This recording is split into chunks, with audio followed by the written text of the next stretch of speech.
So I hope you like the rock music intro. This is first time for me with rock music introduction. So welcome to my next LinkedIn Live. I'm Václav Šulista from Šulista Consulting, your career consultant in Basel. And today my guest is Petra Jiráskova, and it's her first time as well. And we've been talking about how nervous she is. So good to have you here. How nervous are you, Petra? Thank you for having me. I'm super nervous. This is my first LinkedIn Live, so I am nervous, but what helps is really having the conversation with you and not really seeing who is joining or who's part of it. So I am really excited to be here. Thank you. That's very nice. So who are you and what are you doing? Tell us, Petra.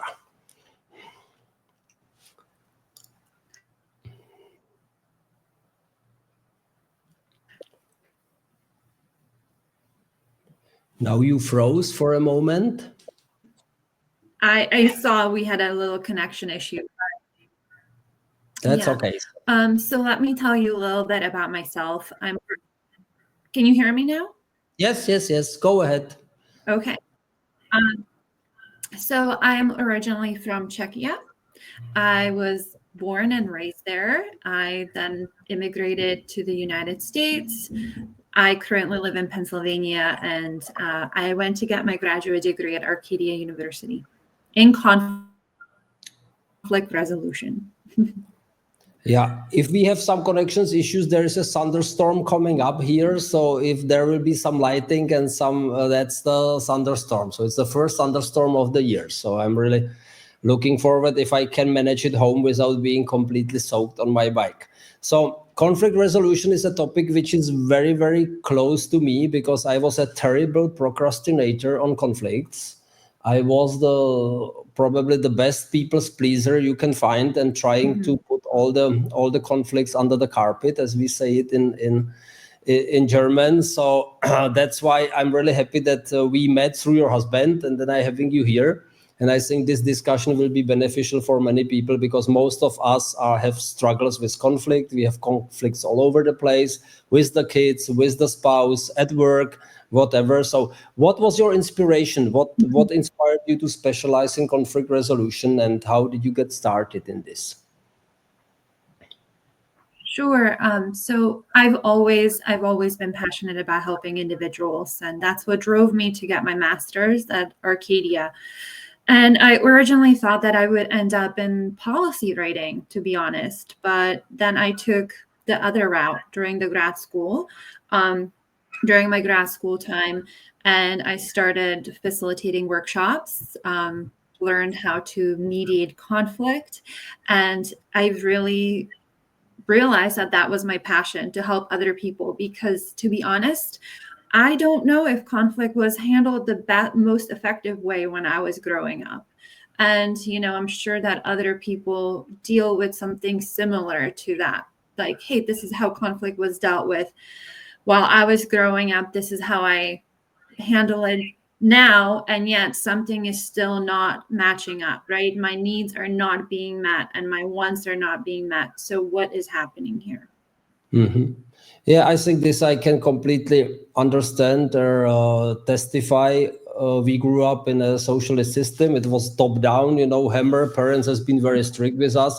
We learned sort of to navigate in a diplomatic way and not raise our voices and not to handle conflict the way conflict needs to be held. We need to talk about it and we need to openly fight for our standpoints. Even I had all the time the feeling if I'm opposing someone, he won't like me, and this is the story. Like, I don't know where it comes from being liked by everyone, but I think a lot of people have this kind of weird feelings, and this was the same for me. So what are the most common conflicts you are helping individuals to navigate? Okay, so some of the most common conflicts that when individuals come to me, including one of my clients recently, it was work related, right? It comes down to, hey, my boss is not listening to me. I feel undervalued. I feel unheard. There's also power dynamic there. So this is why it's really important to sometimes have a third party come in. But not only that, so that's like the most common one. Sometimes it's between colleagues as well. What we have to recognize for most people. I know that there's couple like there's but for most people spirals into your personal life as well, and vice versa, right? So what's happening at work, you carry that energy home with you. And even though you might be handling conflict differently and managing it differently at home, the way we respond to it, it all carries and it intersects. So conflict resolution skills are super important to learn because you can use them in your personal and professional life and set healthy boundaries as well. Don't tell me about it, because I was exactly the same. I was carrying the conflict from work home, and it's much more difficult from the outstanding person to get the conflict because they don't know all the nuances of the work relationship. So for them, it's like an enigma. You don't want to talk about it. And most of the time, my wife was like poking me until I exploded. This was because she wanted to get some reaction. I was not able. How should I handle it? Not the conflict at work, and neither the conflict with her later. Yeah, I actually hear that a lot, Václav, what you're explaining. And I was actually your wife once upon a time as well. We all learn, right? Like conflict doesn't just, you don't just become expert at it. You still learn and grow. And when somebody would try to walk away from me, I would try to handle the conversation immediately. What I find is, and I don't know if you do this now, but letting the other person know, like I hear you and I see that this is super important and you want to talk about this and you want to hear about my day. I need to take some time for myself and we can have this conversation later on. Because when we just walk away, right, it triggers like disrespect and other emotions. And those are such simple things, basically, to tell someone just, I'm feeling like years back, I wouldn't say that I'm a perfect conflict resolution person now, but it still sucks to have the conflict. But the difference is that today I can take the conflict and even trigger the conflict. So I think that something sucks. So let's talk about it. Let's put the cards on the table. And this I never did in the past, which almost destroyed my private life, because there is so much anger and so much aggression which is being built up if you don't handle it in the beginning. And then when it explodes, it gets really, really nasty. So what is your approach to conflict resolution? And Okay, so I actually want to mention something to go approach. Part of that is understanding that conflict is not a bad thing. I think sometimes when we hear the word conflict comes up, something negative comes for us, right? And so we have to recognize that conflict comes from needs that have not been met for us, unsurfaced needs. And even as children, before we become like when we are nonverbal, we have needs. That's how babies express that they need to be fed or they need to be changed. So conflict does not have to be a bad thing. It's just how do we go about expressing those needs, right? So part of that approach is making sure that you make a connection with the person. I like to know, get to know them, like get to know each other, ask questions, open-ended questions, have them open up to you, have them create a rapport, and make sure that you find something that you both enjoy, whether it's, hey, we like the same football team, or, we both like biking.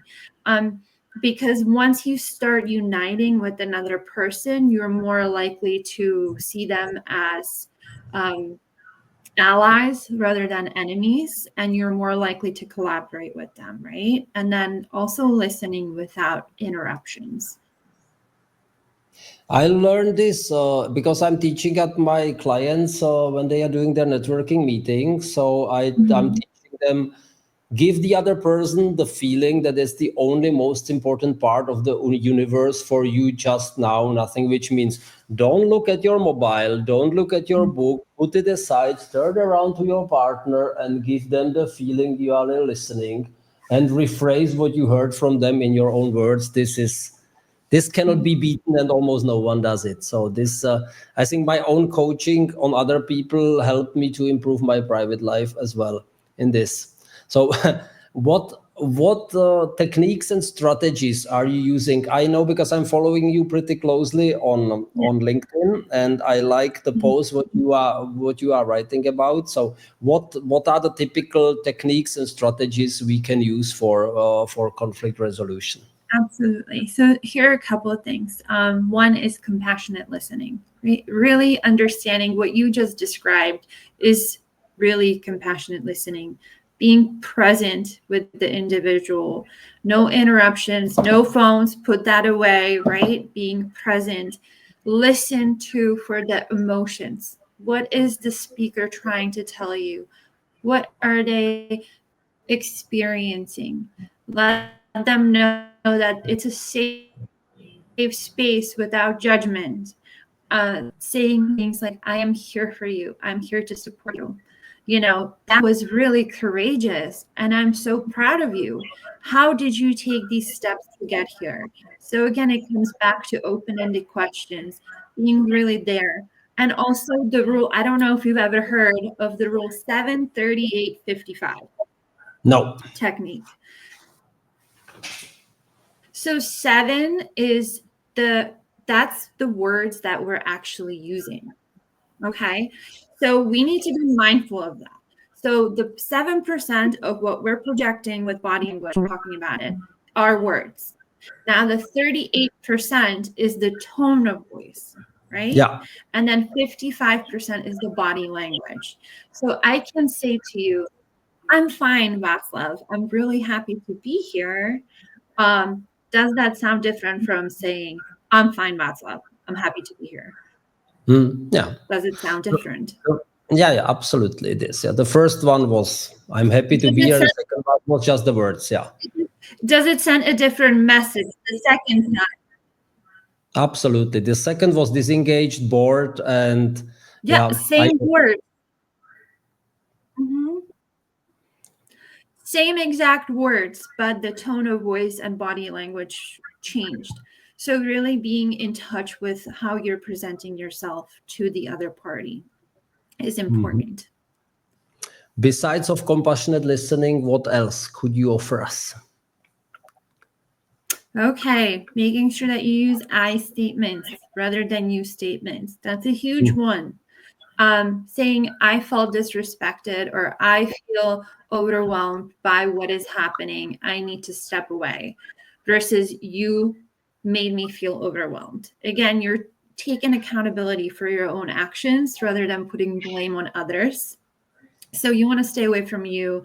Another big one, I'm not sure if you've picked up on it, but I tend to use in my experience because you and I could be in the same room, right? And the way you are experiencing the dinner versus my experience is very different. So saying in my experience, this is what happened for me, because we might not see it the same, and it's okay not to see it the same way.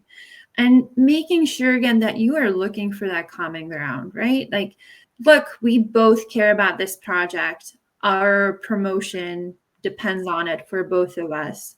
We have this deadline. How can we move forward and make a plan, right? This is where you can brainstorm ideas and come to a solution that you both like. And also check in with each other. Just because you had the conversation doesn't mean it ends, right? Like, hey, how did that conversation landed for you a couple of days ago? I just wanted to check in that you're okay. And how is that moving forward for you? Just last weekend, I was doing something in the garden and I came into the house with dirty shoes. And my wife told me, you are all the time bringing the dirt into the house. And this is the typical statement which is wrong. It's like, sweetheart, you brought the dirt in the house right now. And I'm not bringing the dirt into the house all the time. But this is the typical generation statement. You do all the time this, and then you are to blame. Yeah, so this is what I learned as well from the famous SBIS feedback technique. Describe the situation, give the impact which is had on you, and what was the behavior, what did it cause in you, and don't tell you, but I perceived, I seen, I understood as, and so on. Yeah. And you touched upon always and nevers. Those are really huge in conflict because it is putting it a generalized statement. Yeah. And also, when you asked about the skills, staying away from assumptions. We may assume that the person we're dealing with wants the same thing. Maybe they even want a hug. Maybe they want to move with this project forward. We often can make assumptions, but we cannot do that. That's what also escalates the conflict, right? Making those assumptions. Mm-hmm. Mm-hmm. Can you share with us an example how were those collaborative strategies successfully in resolving a conflict? Yes. So this is actually a little bit professional and personal story. I had a workshop that I was facilitating, and I had a participant that just, no matter what, it kind of kept putting me on the spot in front of everybody. It could be I brought in coffee in the morning, and I would get met with, "You're a coffee addict, and you need to go to therapy," but in a very unkind way, right? So I sat on it. I processed what I needed to, what I wanted the conversation to look like.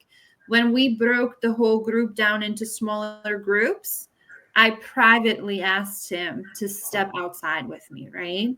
To have a conversation, not to embarrass him in front of everybody, trying to be discreet. And the way I approached it, I said to him, "Hey, like, again, minding body language, right? Do I have open body language?"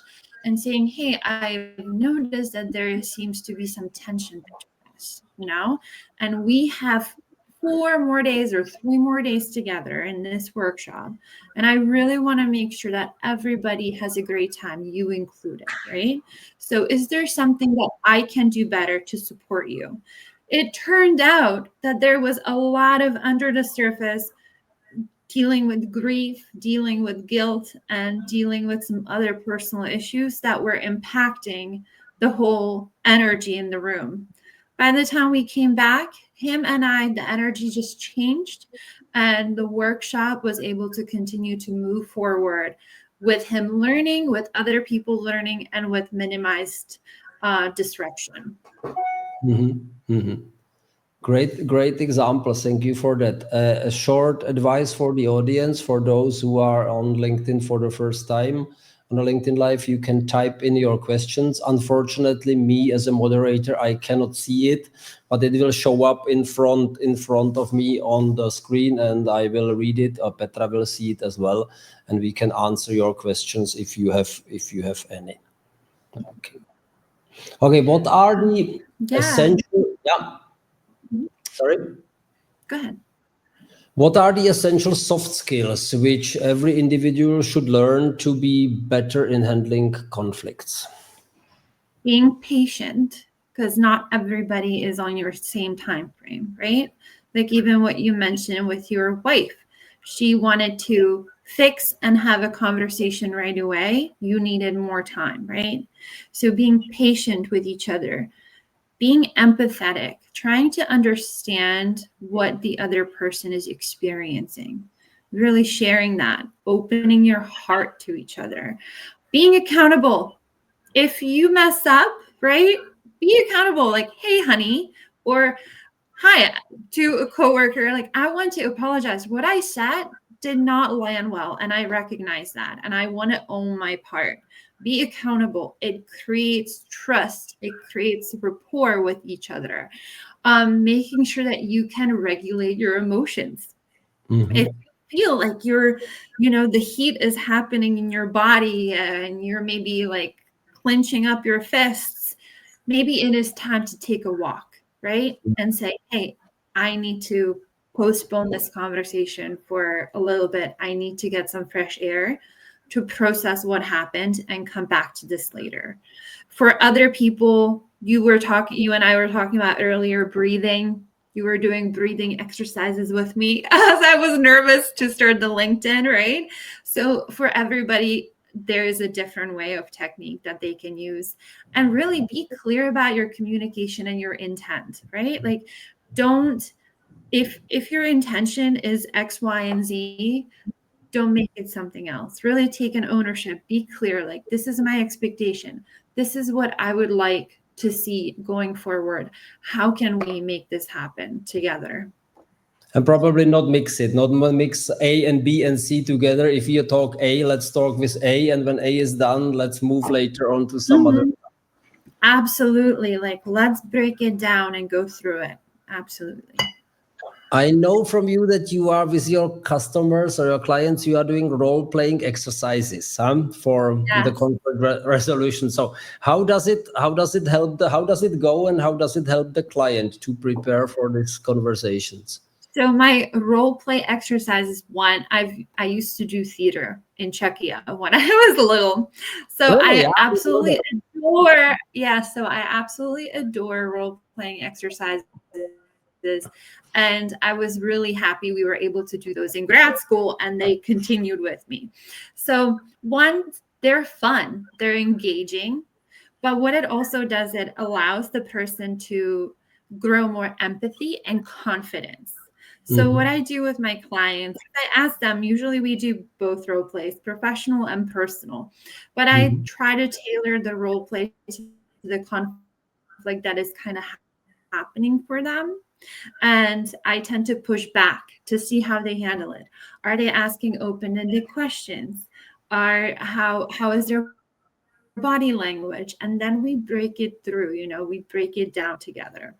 So yeah, it's just a really nice way to learn, because it's one thing to talk about something and it's another to put it into action, right? That's clear. Like if somebody tells you, okay, this is a great way of giving someone's feedback, that you maybe understood it intellectually, but you didn't integrate it in your daily behavior. That's the same.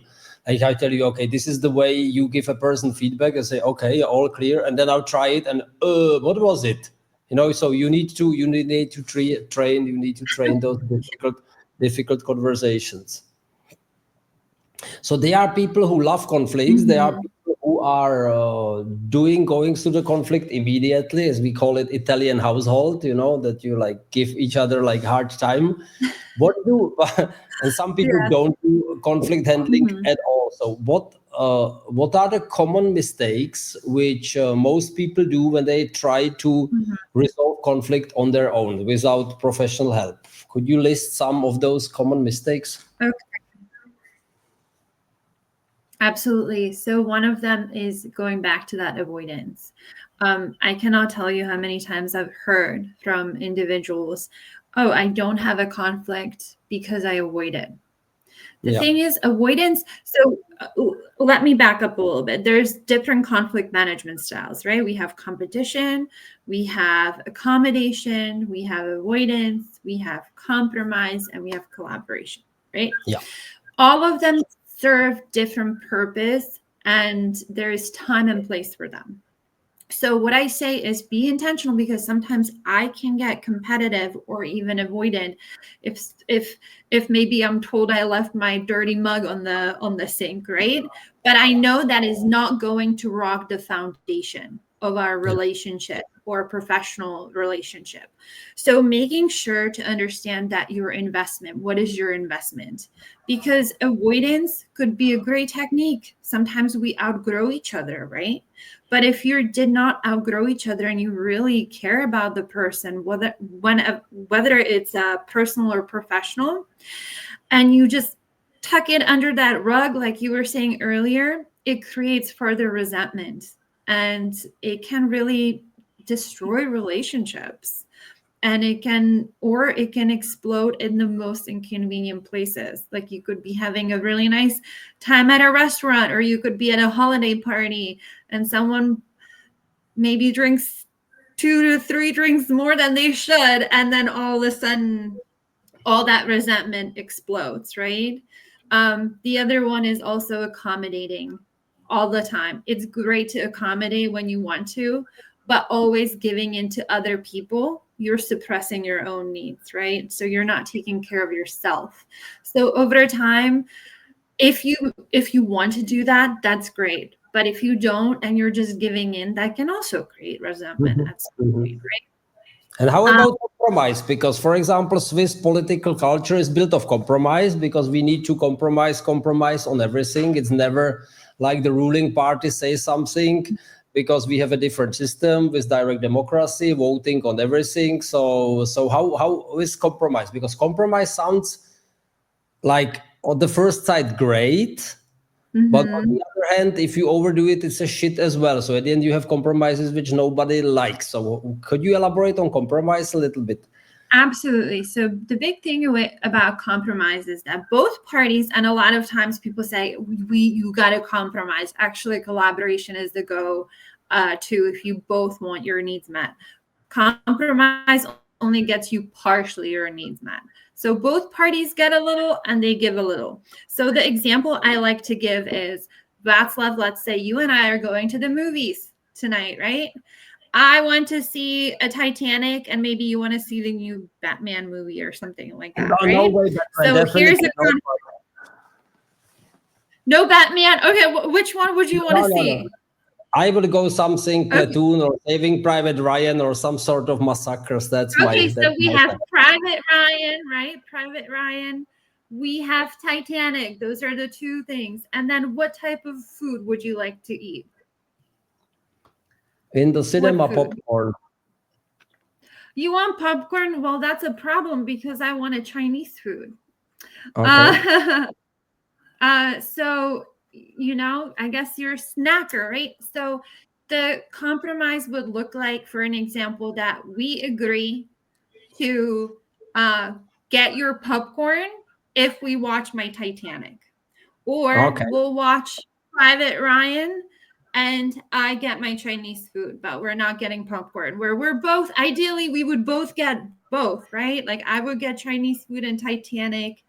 You would get both popcorn and Private Ryan, but we're each giving something up, but also getting something in return. But what about watching first the Titanic and then the Saving Private Ryan? Would it work as well? That's a compromise. Both get what they wanted, but not then maybe that will be.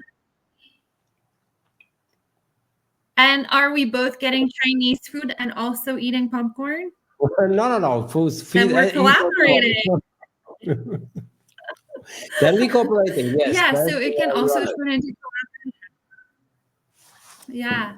It all comes down if both of our needs are getting met, or it might not be collaborating because I still might not want to watch Private Ryan, right? It depends. I fully understand it. Yeah. Now imagine you are my wife and I'm the person who doesn't want to engage in the conflict. So how would you go about it? So you have a person which tries to avoid the absolute avoidance, tries to avoid conflict. How do you bring this person respectfully into engaging in the conflict with you? Yeah. So I would say something along the lines like, I understand you are really upset right now and you're really bothered about what happened earlier with us.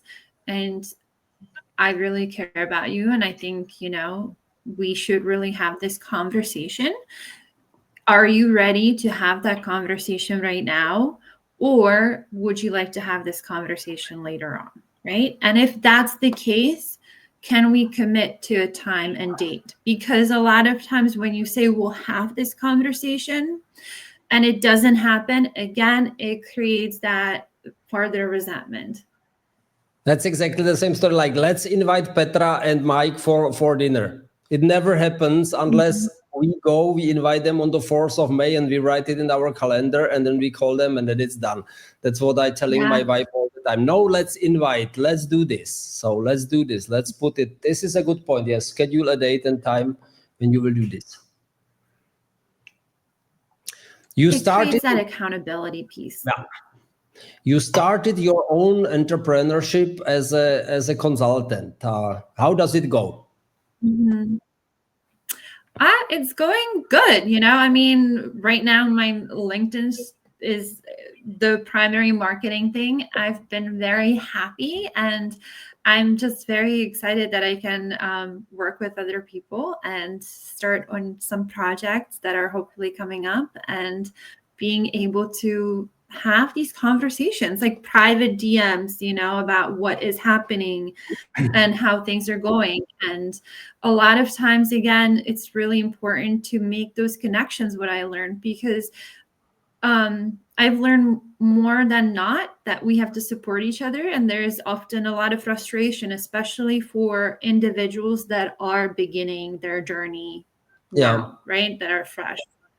It's a marathon, and I was very, very happy that my wife never put me under pressure, never told me, now it's time you make your first 100,000 revenue or I will kick your butt. She basically kept let me go, and it took definitely it took 2 years, but after 2 years I could live out of my own income based on my consulting, and I think the same is going to happen because you are a fresh starter, if I understand it right. Yeah, I am. And you kind of hit another key point. When you are making this type of decision and this type of step, I've been thinking about this for a while, but I was scared for a long time, right? So making sure that the communication is open, right? With my husband, I feel 100% supported by him. And if there is a day where I'm struggling or I'm feeling extra frustration or something just doesn't align, making sure that I'm communicating that with him, right? Because he is there, we're together, we're a team. And that sounds exactly what you did with your wife. I would like to ask you for a tip. So if I know I need to deliver somebody a message which I know the person is going to hate. It could be either my coworker, it could be my boss, it could be my partner. How do I go about that to deliver them the message, sort of pre-alert them? So how? There's the typical situation, all of us know this is something what my wife hates. So how do you Okay. how do you in the proactive mode to give the message and not procrastinate on it? Okay, so I would say always, even the playing field, right, too. So what I mean is that make sure that you are kind of positioned in the same way. What I'm saying is, like, if your wife is standing, invite her to sit with you, right? You hear about teachers, kindergarten teachers get on their knees to match the level of the kiddo, right? So we kind of want to make sure that the power balance is okay there. Well, it depends what kind of news you want to break, Václav. But can we think, for example, of a scenario? I lost $10,000 on the stock exchange, So let's assume I was playing with shares and I lost $10,000. You lost $10,000. You lost it, or just invested it? No, gone, lost. You lost it. Yeah, away. Okay, it's gone. Okay. It was money for our vacation this year. Money is a tough topic, right? But understanding that, like, look, something has happened, and I know I should have consulted you in advance. It was not fair to you. I have made this bet or investment that did not go well, and I'm trying to tell you this. I love you. I know we talk about this in the future, and I lost $10,000. Oh my gosh, that's a lot of money. I'm panicking for your wager. I hope that's not the truth, but but really saying also acknowledging that this happened to me. Okay, so I don't know how well I would have taken that either, but making sure that you tell her, like, next time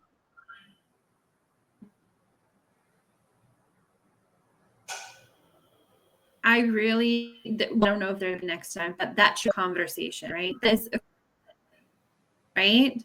So I have made this investment and it didn't go well, and now I've learned. I didn't think I was going to put our family in, in financial distress by this. So how can I make this better, right? How can I regain your trust that this won't happen again? Did that make sense? My wife took it pretty easy at those days, so which was good for me. It makes it okay. Money comes and goes, and this is it. But yeah, if the vacation would depend on it, Yeah. that would be much more difficult. Yeah, one point.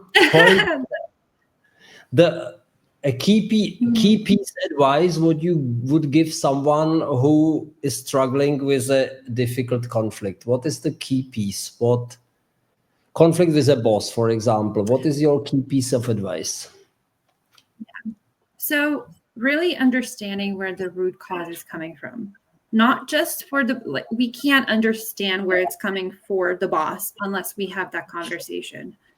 But if something is internally bothering you, understanding, really do a self-reflection. Where are those feelings coming from?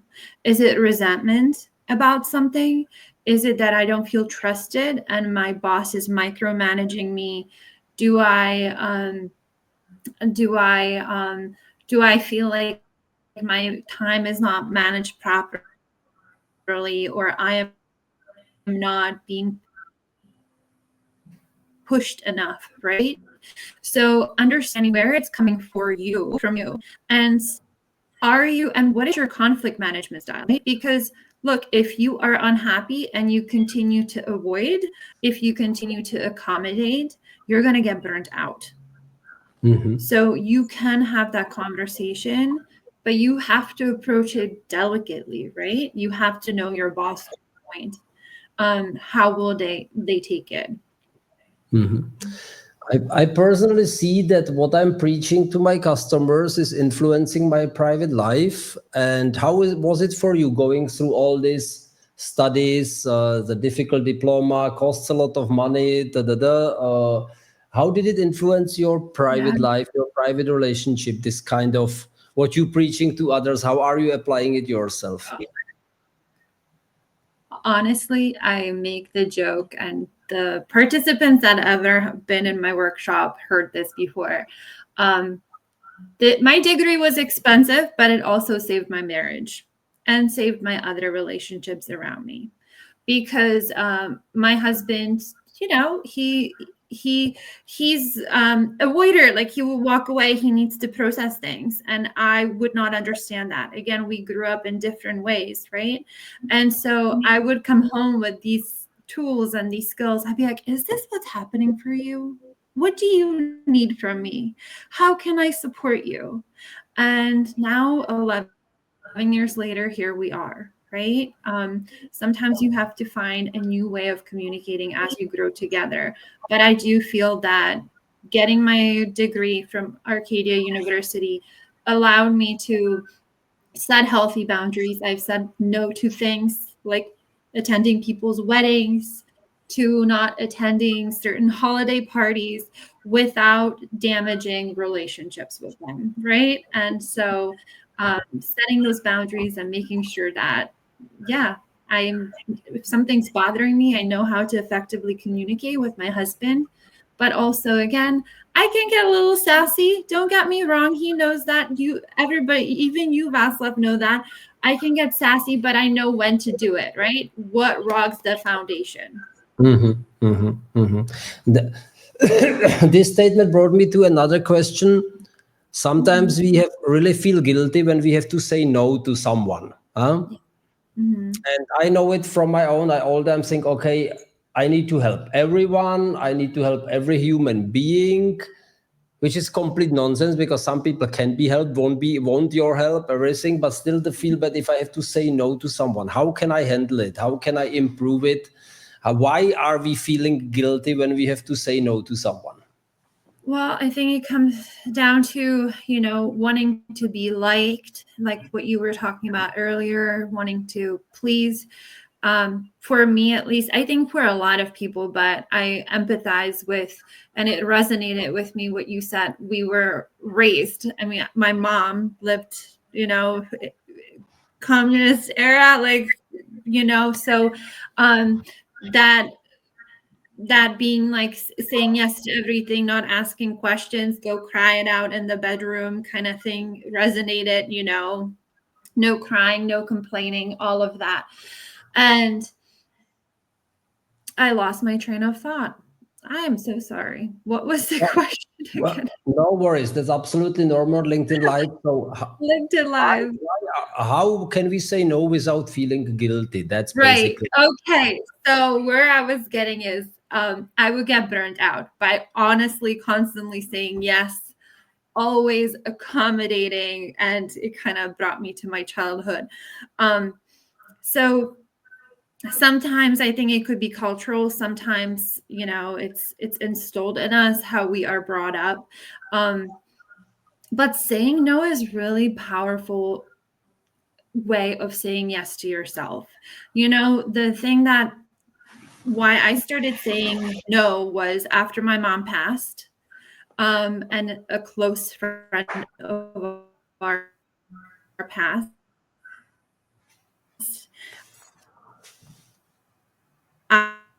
I realized that time has a limit. It's important to saying no to things that we do not want to give our time to. And, the way we present it to them, and if we present it in a way of saying like, hey, this is not about you, this is about me. I need this time alone. I need to take this time for myself. And if that individual doesn't reciprocate well what you're saying, the message you're giving them, then you can't do anything about that, right? That is out of your control. Yeah. So controlling your control, and I love this statement. A no is a yes to yourself, which is a great statement and very nice, like a closing. You cannot get. Yeah, there are conflicts you cannot solve. Sometimes it's like in the business negotiations or salary negotiations. There are times when you need to be ready to stand up and walk away. That's it, because you cannot solve, you cannot accommodate too much. But yes, this is a beautiful statement. Sometimes no is a yes to yourself. This I like. And with this, I would slowly close our talk because we have almost 43 minutes. It was great having you. You see, I told you this 45 minutes will be gone like nothing. I have at 4 o'clock a date in the consulate, so somebody is already knocking at the door. So I will slowly drive it down. Thank you very much, Petra. It was really a big pleasure to having you. I wish you a lot of success in your consultancy business, and looking forward from more enticing content on LinkedIn about conflict resolution, because I read every single one, because I learn from every single one something new. And if our audience would need a conflict resolution expert, you know where you can, on which door you can knock. Thank you so much, Petra, and stay tuned. And guys, thank you for being our guest, and see you next time. And we will talk about LinkedIn again. And I will. Right. And I hope you get to beat that rain. Bye. Thank you for having me. I'm raining already. Just stay on I will close it. Stay online.